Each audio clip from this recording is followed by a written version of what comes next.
Olá, sejam bem-vindos a mais um episódio do Ipsoscast, a nossa série de videocast e podcast, sempre sobre um tema relevante, contemporâneo e fundamental para as empresas no dia a dia. Hoje a gente vai falar de Social Intelligence e como ele pode ser usado para a construção de marca. A gente tem aqui presentes hoje dois experts da Ipsos. Seja muito bem-vinda, Helena, se pudesse te apresentar. Obrigada, eu sou Helena Junqueira, sou a líder de Social Intelligence aqui da Ipsos. Trabalho com redes sociais já há mais de uma década, dou aula de Social Intelligence e estou aqui na Ipsos há 5 anos fazendo todo tipo de pesquisa em redes sociais. A gente lê o que as pessoas falam na internet para gerar dados, gerar insights. Legal, obrigado pela presença, Helena. Boa, Diego, e aí seja pessoal, bem-vindo. tudo bem? Obrigado, é um prazer estar aqui com vocês, Helena, Marcos. Eu sou Diego Pagura, Chief Client Officer na Ipsos aqui no Brasil. E um dos papéis que a gente tem é conectar esses aprendizados que a gente traz, entre outras coisas, de Social Intelligence, com os problemas e os desafios de negócio que os nossos clientes transitam hoje no dia a dia. Muito bom. Vamos começar do começo, Helena. O que é Social Intelligence e como as empresas usam? Sim, já adiantei um pouquinho, né? A gente usa dados de redes sociais para gerar inteligência. Então, o que a gente faz é fazer uma varredura das redes sociais para buscar o que as pessoas falam sobre aquele tema, aquela marca que a gente está pesquisando. No mercado se chama muito de social listening. Aqui na Ipsos a gente acabou adotando a expressão social intelligence, que é meio que uma evolução do social listening. Então, se a gente for olhar para a história desse mercado, a gente, décadas atrás, aliás, décadas, estou exagerando um pouco, mais de uma década, a gente era muito, quando a gente olhava para redes sociais, era uma coisa muito reativa, assim, né? Você olhava para a crise, para, né, o que as pessoas falavam de negativo de uma marca. Depois começou a olhar muito para os canais próprios das marcas, né? Como interagir melhor com o consumidor. Depois teve esse boom do social listening mesmo, que é de olhar o que as pessoas estão falando, o que elas falam de positivo e negativo, quem são os influenciadores, e quais são os temas que surgem. Só que a gente teve esse pulo do gato que foi o intelligence, que é quando a gente começou a gerar insights mesmo. Então a ideia é que o social intelligence ele seja mais estratégico do que tático, ele seja menos métricas, menos reportar o que a gente está vendo nas redes, e mais o que a gente tira de inteligência a partir desse universo de informação que a gente tem nas redes sociais. Por que faz sentido isso para as empresas ouvirem a rede social, escutarem, interpretarem isso? Em especial porque isso, por exemplo, a Ipsos é uma empresa de pesquisa de mercado, né? Ouvir as pessoas é a nossa tarefa. Onde entra as redes sociais nesse contexto? Hoje não dá para não olhar, né, para as redes sociais. E aqui na Ipsos a gente tem, por ser uma empresa de pesquisa, como você falou, a gente tem esse olhar de pesquisadores mesmo, né? Então a gente sempre que possível integra, inclusive com pesquisas quant, às vezes até com quali. E é muito legal quando a gente consegue fazer essa integração dos dados, assim. Então, se eu faço uma pesquisa quantitativa, eu posso fazer um social intelligence antes para ajudar a construir o questionário, por exemplo, porque a gente pode ter coisas que a gente não saberia perguntar se a gente não olhar primeiro porque as pessoas estão falando. A gente pode deixar Perfeito. passar coisas, passar tendências. A gente fala que é aquilo que a gente não sabia que não sabia. Que o social, né, as redes sociais ajudam a gente a entender. E tem até o depois também, né? Se eu faço uma quant, tô fazendo perguntas fechadas, às vezes ficam pontos obscuros ali que a gente não consegue explicar e o social ajuda a gente a se aprofundar, às vezes até a trazer vida mesmo, porque a gente viu nas pesquisas quantitativas, né? Então, e para as empresas isso é de importância fundamental, assim, porque hoje em dia a gente está falando a gente até estava comentando agora há pouco como o brasileiro usa a rede social, então não existe mais essa separação, né, do que eu falo fora e do que eu falo online. E isso tudo é inteligência que não dá para ignorar, né? E o brasileiro usa muito rede social, né, em termos Muito, de muito. intensidade. A gente usa muitas redes, a gente hoje em dia já está com um volume de acesso à internet bem alto, mas o Brasil sempre está no topo dos rankings de países que mais usam redes sociais e que usam mais redes, então é um uso realmente muito alto, assim. Quando aqui na Ipsos a gente trabalha com pesquisas, às vezes, em conjunto com outros países, né? Então, até quando a gente compara volumes, assim, Estados Unidos, por exemplo, costuma ter volume mais alto, mas aqui na América Latina, Brasil e México são os que têm os volumes gigantes, assim, até comparado com países da Europa, com Portugal, o brasileiro fala muito na internet. Assim, a gente gosta de falar, a gente gosta de dividir, inclusive, sobre temas polêmicos. A gente não tem muita vergonha de falar sobre tudo nas redes sociais. Legal, vamos voltar a esses pontos aqui. Diego, eu acho que seria interessante a gente ouvir de você o lado das empresas, das organizações, né? Como é que elas Porque a rede social ela traz um fator novo que não é pequeno, Sim. que é a possibilidade do diálogo com os seus stakeholders, com os seus interlocutores. Exatamente. Então, talvez uma das grandes rupturas no processo mercadológico de comunicação das empresas seja uma mensagem unidirecional para um diálogo. Então, além da capacidade de a gente ouvir, como é que as empresas também podem, ou o que elas estão usando rede social como ferramenta? Sim, não, muito bom, Marcos. Eu acho que uma pergunta ótima e também vou conectar um pouquinho com o ponto anterior em relação à importância, né, da gente ter um olhar aprofundado sobre social, né? Eu acho que tem três coisas importantes para a gente destacar. A primeira é a questão de tempo real, né? A gente hoje vive num momento que o senso de urgência ele está presente no nosso dia a dia. As decisões que a gente tem que tomar são muito rápidas e as coisas acontecem em questão de segundos, né? Um dos grandes pontos e grandes benefícios de você ter um olhar bem prático, né, do social é a capacidade de você acompanhar em real time as coisas que acontecem, né? Então, é uma espécie de maneira de você estar conectado, seja com um público-alvo próximo de você ou não, ou com a população em geral, diariamente, segundo a segundo. Então, esse primeiro ponto é muito importante. O segundo ponto, e agora eu conecto com a questão do diálogo, já para chegar no terceiro, é a questão de que quando eu penso assim na internet ou nas redes, assim de maneira geral, conceitualmente eu penso que, para eu que sou um pouco mais velho, né, é a nossa rua dos dias de hoje, né? Então as coisas acontecem na rua, né, interação com amigos, ou quando eu estava na escola, recreio, ou num jantar, por afinidade, né? E quando a gente transita territórios de afinidade, a gente gera expressões muito mais espontâneas. Então a gente descobre e identifica coisas que às vezes de outras maneiras não consegue trazer, que é o que a gente chama do famoso bottom-up, né? A gente costuma sempre, né, quando a gente fala de pesquisa ou mensuração, a gente medir o que a gente acredita que é importante. Mas a rede, ela nos traz o termômetro do que é importante para as pessoas. Então eu acho que a questão de ter em tempo real, a questão do bottom-up, ter essa espontaneidade é muito importante. E isso é o que favorece o diálogo e a interação. Que melhor do que você conseguir aproveitar a questão do tempo real, a interação agora, com as pessoas que querem interagir, que melhor do que você aproveitar a espontaneidade do que aquele ambiente traz, né, para você conseguir interagir com o teu público, né? E a gente vê muitas marcas fazendo isso muito bem, muitas marcas ainda querendo aprimorar, mas os outros dias também eu estava falando com alguns colegas do Itaú, inclusive, tem um Instagram do time de design do Itaú. Então você consegue trabalhar, inclusive, territórios de afinidade muito importante para você mostrar como empresa o que você está fazendo, as inovações, as coisas legais e receber feedback, ou receber trocas de informação, mostrar conquistas, dividir conquistas, né, um monte de coisas. Então, você pode pensar nesse diálogo de muitas maneiras. Eu acho que também a chave de sucesso aqui vai ser entender quais são os diálogos relevantes para você como companhia e para os consumidores que te conectam com o teu propósito como companhia, para conseguir fazer uma coisa que não seja meramente uma conversa divertida, né? Mas que tenha um ganha-ganha para os dois lados. E como isso tira as empresas e marcas da zona de conforto, né? Do controle das conversas, né? As conversas vão ser muito mais espontâneas e muitas vezes vão e devem ir mesmo, né? Acho que até isso desejável sob certo aspecto, para áreas e territórios que não necessariamente eles estavam preparados, né? Helena, fiquei com uma dúvida só em termos de como a gente executa esse tipo de análise de social intelligence. Eu estava te ouvindo falar e ele para mim me lembrou muito Big Data, porque você pega um montão de dado que está expresso das mais diversas maneiras e tenta fazer algum sentido dessa massa de informação, muitas vezes texto, enfim, figura, meme. Como é feito esse exercício? A gente parte mesmo desse universo gigante de dados, dependendo do tema. A gente até tem um trabalho que a gente tem feito com a ONU Mulheres, que é sobre violência contra a mulher.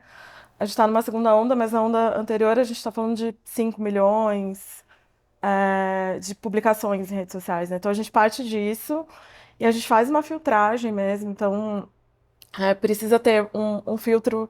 Dando um outro exemplo de um outro case, a gente fez um trabalho uns anos atrás para a Medley da Sanofi sobre saúde mental. A gente olhou para aquele universo gigante, 6 milhões, não lembro exatamente o volume, mas tinha muito meme. O meme é bacana, Mas o que a gente queria naquele momento era entender o que os pacientes estavam dizendo. Então a gente queria entender os impactos no cotidiano, como que é a vida de um paciente de depressão ou de ansiedade. Então a gente precisava isolar aqueles memes, né? Então a gente tem esse trabalho mesmo de limpar o banco de dados e depois de estruturar, porque os dados de redes sociais eles são, a gente chama de dados não estruturados. Você precisa organizar aquilo. É quase um trabalho de colocar em caixinhas, assim, né? Então, aqui estou falando sobre o assunto tal, aqui sobre o assunto tal. Então, a gente hoje já tem recursos de inteligência artificial que são super bacanas para usar. Aqui na Ipsos a gente usa.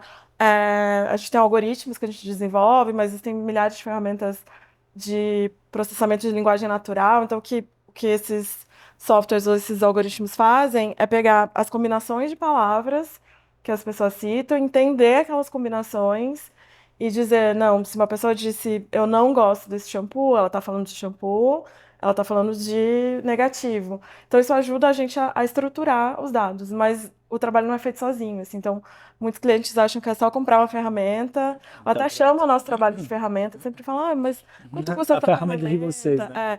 Gente, não é ferramenta. Tem a ferramenta, a gente tem a Synthesio, que é uma ferramenta aqui da Ipsos, que inclusive tem recursos de inteligência artificial, que geram muitos insights, mas o que vem mesmo, a inteligência que a gente vai tirar depois disso, é muito importante ter esse olhar humano. Mesmo quando você tem a ferramenta, ter essa revisão humana. Principalmente brasileiro, a gente usa muita ironia, a gente é super sarcástico, ainda fala, ai, adorei, mas é aquele adorei que você odiou.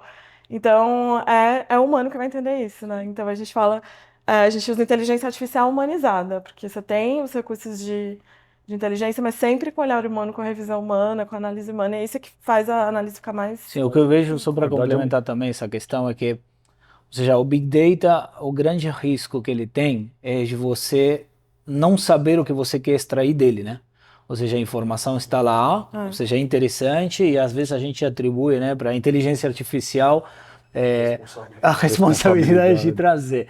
E a gente tem que entrar com a pergunta certa, né? Então eu vejo, por exemplo, quando a gente começa uma conversa com clientes em relação ao uso de social, né? Qual que é o uso que você vai dar para essa quantidade de informação, né, desestruturada que existe? Basicamente assim, tem dois grandes espectros, um que vai ser o exploratório e o outro que vai ser o de mensuração. Então, ou de meio responder uma pergunta mais exatamente, ou de você ir direto com uma pergunta específica, como você acabou de falar. Ah, não sei por que as pessoas pensam tal coisa da minha marca, ou não sei por que as pessoas estão gostando tanto de tal tipo de alimento, ou de tal tendência. Então, ou você faz uma exploração ampla, onde, ou como comentava a Helena também, você tem que ter clareza o que você está querendo explorar para conseguir limpar o caminho e chegar no que você quer encontrar, ou você entra com uma pergunta específica, ou você mensura impacto, né? Alguma ação, sei lá, patrocinei Rock in Rio. O que as pessoas falaram, quantos elas falaram, o que elas entenderam, né? Isso, e tudo isso é uma mais. coisa talvez mais direta que uma ferramenta bem calibrada Precisa, possa exatamente, colocar o negócio na frente da ferramenta, porque senão...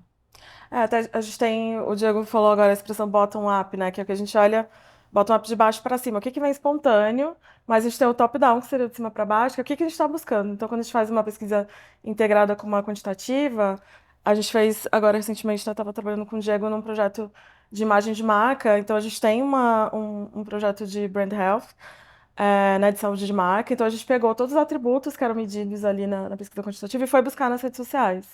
Então, é uma marca confiável, tem um histórico sólido, é diversa, tem impacto social. Então, a gente pega isso e tenta medir também nas redes sociais. Então, esse trabalho de cima para baixo mesmo. Então, por combinações de palavras, por esse... A gente calibra o algoritmo para buscar isso. Então, a gente tem esses dois caminhos. Eu quero para conseguir integrar, né, com uma quantitativa, para conseguir ter, até usar dessa base super sólida que a gente tem da Ipsos já de medidas, né, de reputação, de imagem, a gente faz isso, mas não faz esse exploratório para ver o que vem de tendência, de espontâneo, que é aquilo que a gente não sabia que Quer não dizer, eu estou aqui sabia. ouvindo vocês. A Social Intelligence, então, ele tem vários aspectos interessantes para serem usados como fonte de informação. Ele, de fato, tem uma analogia com Big Data que não é pequena, porque são Sim. muitos dados e desestruturados, né, de maneira que exige algum tratamento disso, alguma sistematização para analisar isso. Isso é parte, ou talvez a primeira matéria-prima, mas depois precisa ter um olhar muito mais talvez até refinado, né, de curadoria, de interpretação. Então ele mistura um olhar de Big Data com um olhar sob certo aspecto qualitativo, como a gente chama de algumas, por não ser um olhar mensurável necessariamente, né? Tá certa essa minha interpretação? Sim, a gente fala, os dados de social a gente chama de dados qualitativos quantificados. Porque não é aquela quant que vai representar o Brasil, você não tem representatividade populacional, eu não consigo medir classe econômica, idade ainda tem, mas assim, eu posso criar um perfil na rede social, falar que eu tenho 18 anos, que eu tenho 60, ninguém confere aquilo. Localização também, eu posso falar que eu moro na Terra do Nunca. Então, a gente nunca pensa em representatividade populacional, mas a gente quantifica os dados. Então, eu quero trazer volumes, quero dizer que X% fala disso. Então tem esse quali quantificado. E que tipo de perguntas, que tipo de abordagens ou objetivos Social Intelligence pode trazer para a gente? Dá uns exemplos, se vocês puderem, de perguntas estratégicas ou táticas que a gente consegue responder por Social Intelligence. Rapidinho assim, por exemplo, a gente tem estudos onde você pretende mensurar a imagem da marca, né? E na verdade, assim, você parte sempre de um pressuposto de que você tem uma imagem desejada de marca, né? Você, companhia, decidiu se posicionar, né? Um posicionamento de uma maneira. Mas você realmente não sabe como as pessoas estão te vendo fora daquele posicionamento que você definiu. Às vezes você, pelo contexto que você se encontra, por comunicações de concorrência e tudo mais, você pode puxar imagens que não são desejadas por você. Você pode se surpreender com coisas que você não saberia mensurar de outras matérias. Então aqui ele complementa muito bem coisas que você talvez não esteja enxergando desde o momento que você definiu a tua estratégia. Você definiu a tua estratégia, você foi para lá, mas isso aqui está te ajudando a ver o quanto você consegue se manter naquilo, ou quais são as coisas que podem estar te fazendo afastar do que você queria ser. O que mais? Outros exemplos de coisas que a gente pode... Então, assim, dá para pensar em imagem de marca, em reputação de marca, né? Como que está a minha reputação corporativa, além de produto, serviço, tendências, quais são as tendências na minha categoria de produtos, como se comunicar melhor com o meu público-alvo, ou até qual é meu público-alvo, né? Conhecer, identificar segmentos de público. Sim. Na questão de reputação, eu acho que um ponto interessante também é a gestão de crise, né? Sim. Porque as redes sociais aí, elas são muito rápidas para acender alarme ou para tudo isso, e é importante não só ver os picos, né, das coisas que se geram, ou comentários, ou notícias, o que for, mas entender de onde vem, qual que é a repercussão que eles têm. E muitas vezes você pode até identificar muito antes do pico. Em si, prever. Né? Você pode identificar, aqui começa um foco aqui, imagino que esses uns também. Deixa eu falar rapidinho só de outro tema que me interessa muito, que é o tema de influenciadores. Obviamente, rede social tem algumas pessoas, ou entidades, ou organizações que são muito seguidas ou influentes nessa história, daí o termo de influenciador. Qual que é a importância desses caras? Por que faz sentido olhar isso como, e a gente sabe, isso tem sido dito muito, que eles estão virando quase ou tão importantes quanto os antigos canais de televisão, ou eles viraram veículos importantes. Qual é o papel desse tipo de iniciativa? Nossa, hoje é super importante, né? A gente tem até o estudo da Ipsos aqui, o Most Influential Celebrities, que mostra já não só atores e cantores, mas youtubers. E é isso, assim, a gente quando faz esse tipo de análise, a gente até tenta isolar mesmo quem é influenciador, quem é consumidor, quem traz esse olhar mais técnico. E mesmo dentro de influenciadores, a gente tem, além dessas segmentações de macro, micro, nano influenciador, diferenciações pelo tipo de conteúdo mesmo. Tem o cara que vai trazer conteúdo muito técnico, outro que já é mais de entretenimento, para beleza. A gente tem as blogueiras que provam, que testam, diferente de uma esteticista ou de uma dermatologista que vai trazer esse olhar mais técnico. Então isso também é um tipo de análise que a gente faz. A gente tem estudos para identificar influenciadores. Com farmacêuticas, por exemplo, a gente faz estudos de Key Opinion Leaders para identificar médicos, influenciadores. E às vezes um outro olhar para identificar celebridades, influenciadoras dentro, quando é alguma coisa mais que vai para o público final, né? Por exemplo, estética. Mas é isso, assim, eles estão moldando as conversas, eles estão aí... E é interessante, né, Diego, antes a gente olhava um plano de mídia antigo, né, eu sou de uma geração que a gente falava, eu quero 30 segundos no Jornal Nacional e página dupla na Veja. E isso não tinha necessariamente um impacto no seu posicionamento na marca. Esses caras têm.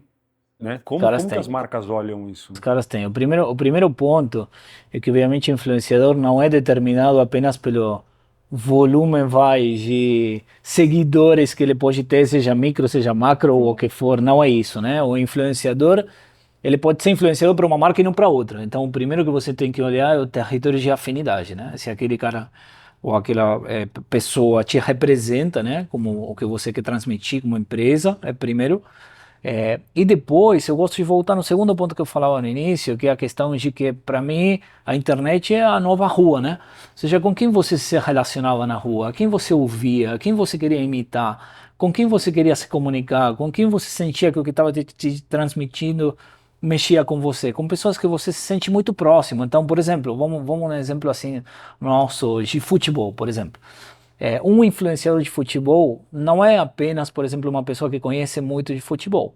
Vai ser, para mim, talvez uma pessoa que tenha afinidade com o clube que eu gosto, com alguma questão histórica que eu gosto e tudo mais. Então, se você chega no nível de afinidade tão próximo com aquele público que você quer atingir, o nível de engajamento que você consegue ter, o nível de transferência de imagem de marca e, no final das contas, o que você chega no nível de empatia muito próximo, é assim, infinitamente superior do que a gente conseguia fazer antes. Claro que isso requer muito trabalho, né? Porque quando a gente fala de território de afinidade, a gente afunilha no tamanho do impacto.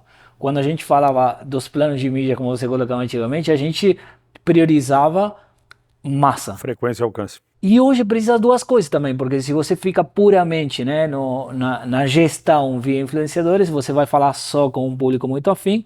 Então, o conjunto que vai fazer a diferença para você criar nesse nível de empatia ou relacionamento. Completamente diferente Exatamente, de comunicação. completamente. E a escolha também, né? Porque se eu coloco a Anitta para divulgar minha marca, eu tenho um alcance gigantesco, mas às vezes, dependendo do tipo de produto, Total. vale mais a pena colocar um especialista Total. que tenha menos seguidores e que traga esse parecer Total. técnico, né? Essa validação. Eu queria só trazer um último ponto sobre influenciador ainda. Eu acho que tem um outro fator que é importante a gente comentar, que é a Anitta, independente de quem a contratar, ela não vai mudar o jeito que ela se expressa e se adaptar à linguagem ou ao brand book de tal marca. Quando a marca faz isso, ela está se jogando num território sob certo aspecto que ela não domina mais. Certo. Então eu queria voltar à parte de controle. E hoje isso é tão absolutamente essencial, a espontaneidade e ser verdadeiro, né? Os conteúdos da marca, que são produzidos pela marca, eles são muito menos relevantes e muito menos importantes como comunicação mercadológica do que o conteúdo que a Anitta ou qualquer outro influenciador produz. Então, qual é a visão de vocês nesse novo jeito de se conectar? Quer dizer, as marcas perdendo o controle, sobre certo aspecto, cedendo a voz, o microfone, para falar por ela para outras pessoas, que ela muitas vezes não tem controle. Sim, bom, eu não sei. O primeiro que eu penso é que, assim, que bom que as marcas perderam o controle de empresa, né? Eu acho que é bom. A gente está hoje numa situação assim de mercado muito mais competitiva, por mais que seja difícil, mais difícil para uns, para os outros, mas assim, como consumidores, ou sei lá, de serviços, de produtos, a gente tem uma quantidade de oferta hoje que nunca teve. Então, bem-vinda esse poder que foi dado para o consumidor, né? E assim, é o nome do jogo, no final das contas vai ser isso, né? Então, a marca, obviamente que ela precisa muito mais, olhar hoje muito mais para propósito, né, como essência, né? Porque é isso que vai conseguir fazer um diálogo manter. Então, talvez algumas empresas tenham que dar alguns passos para trás para revisitar questões que têm a ver com o propósito da companhia, transferir para a marca e tudo mais. E aí, quando você transfere isso para influenciadores ou pessoas que vão te representar de alguma maneira, você tem que ser muito cuidadoso em analisar o fit entre esse teu propósito e o propósito da pessoa que você escolhe para te representar. Pelos dois motivos que a gente acabou de falar. O risco do influenciador ou quem for engolir a marca que está representando, esse é né? O influenciador fica muito maior, porque como você falou, eles conquistaram um espaço com base a valores, posicionamento, né? Tudo isso. Então, isso é importante. E o segundo é que ele consiga atribuir e transferir o que você também acredita. Ou seja, e não faça, não desvirtue o teu propósito no final das contas. Então esse para mim é o nome do jogo. É difícil de fazer, mas... E é um trabalho que a gente pode fazer também como social intelligence, né? De olhar para justamente analisar o histórico desse influenciador e ver se ele tem esse fit com os valores da marca. Então a gente olha é, se a Anitta, por exemplo, é uma pessoa que está sempre rodeada de muitas outras celebridades. Ela tem amigos que são muito próximos dela. Então a gente olha inclusive para essas associações, assim, se ela tem alguém que tem uma associação muito negativa, isso pode impactar na imagem dela e pode levar isso para a marca. Quais são os valores que ela transmite? O que ela pode trazer, ela ou outra celebridade? O que traz de positivo, mas o que pode trazer de negativo? Então, esse olhar prévio e histórico é super importante também, né? Bom, e eu faço referência aqui a um estudo que a Helena comentou que a gente faz, que é o Most Influential Celebrities, que virou um estudo absolutamente essencial para uma série de empresas que hoje atuam muito fortemente em rede social, e a gente vê que as celebridades mais influenciadoras são cada vez menos aquelas de áreas, disciplinas conhecidas como o futebolista ou o atleta e o músico. Hoje são muitas, vêm do mundo de influenciadores. Mais um ponto que eu queria trazer aqui, a gente falou muito de marca e uso mercadológico, mas você citou, Helena, alguns estudos que a gente faz com cunho social que me parece que o uso da inteligência social, de social intelligence, tem um papel muito bacana, muito interessante e potencialmente muito rico para a gente detectar problemas sociais, diagnosticar e bolar, inclusive, ações sobre isso. Você pode contar um pouquinho de alguns casos que a gente tem? Sim, a gente tem, eu citei aqui dois que são super bacanas, tem esse de saúde mental. A gente fez há alguns anos para Medley, foi um estudo que já foi apresentado em congressos e tal. Então, era um estudo para pensar em estratégias de marca, mas pensando em ações que eles queriam desenvolver junto com pacientes. Então, a partir da nossa pesquisa, que foi uma análise de como os brasileiros falam na internet sobre depressão, ansiedade, insônia e saúde mental de forma geral, eles criaram, por exemplo, aplicativos que ajudavam na higiene do sono, aplicativos que davam sessões grátis de psicoterapia, aplicativos com dicas sobre depressão, sobre saúde mental. Outro caso que eu citei, que é o da ONU Mulheres, que é um trabalho que a gente vai lançar a segunda onda agora em março, no Dia Internacional da Mulher. Ele olha para o quanto as pessoas têm falado, não só no Brasil, mas também em outros países da América Latina, sobre violência contra mulheres e meninas e feminicídios. Então, a ideia aqui a gente olha não só para o que o público em geral fala, mas para o que as notícias online têm falado, porque a ideia é justamente fazer essa contraposição de como a mídia aborda o assunto versus como as pessoas abordam o assunto. Então, a gente olha, por exemplo, para as emoções que as pessoas expressam, porque é muito comum em trabalho de redes sociais a gente olhar para sentimento positivo ou negativo. Aqui, como a gente está falando de violência, aliás, é uma coisa que até me surpreendeu, porque achei que não haveria nenhum tipo de sentimento positivo, mas a gente foi olhar para as emoções e tem, sim, emoções positivas quando as mulheres vão para as ruas, por exemplo, protestar, e elas sentem orgulho, sentem esperança, ou quando algum homem que tenha praticado algum tipo de violência é preso ou é punido de alguma forma. Então, aparece esse tipo de emoção positiva que está sempre associado a alguma coisa negativa. Mas é isso, as redes sociais estão aí sendo usadas para análise de opinião pública. Quando a gente consegue combinar isso com uma pesquisa quantitativa de opinião pública, aí sim a gente consegue fazer aquela projeção, né, para a população.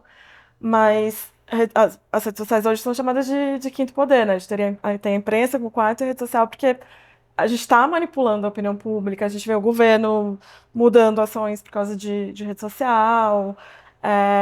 Até outro dia eu estava lendo um texto do Bourdieu, antigo, que ele falava que a opinião pública não existe. E eu estava pensando nos motivos que ele lista para a opinião pública não existir. Eu pensei como a rede social mudou essa dinâmica. Porque ele fala que nem todo mundo tem uma opinião e nem toda opinião tem o mesmo valor. Se a gente vai para a rede social, quem está falando é quem tem uma opinião, você não tem, eu não falo. E a gente consegue dar esses pesos, né, para o especialista, para o consumidor. E aí o terceiro ponto que ele trazia era que a gente parte do pressuposto de que o que a gente está perguntando no questionário é o que todo mundo gostaria de responder, que são aqueles pontos que são importantes para as pessoas.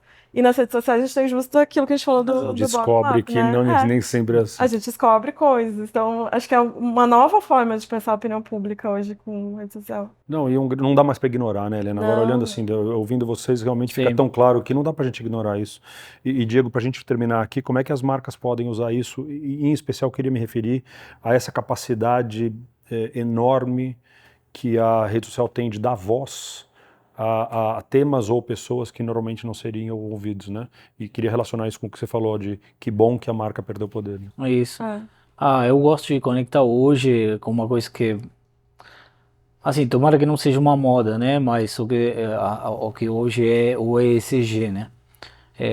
A gente vê cada vez mais empresas concretizando, materializando pelo menos metas e objetivos dentro do meio ambiente, responsabilidade social, inclusive questões de governança, né?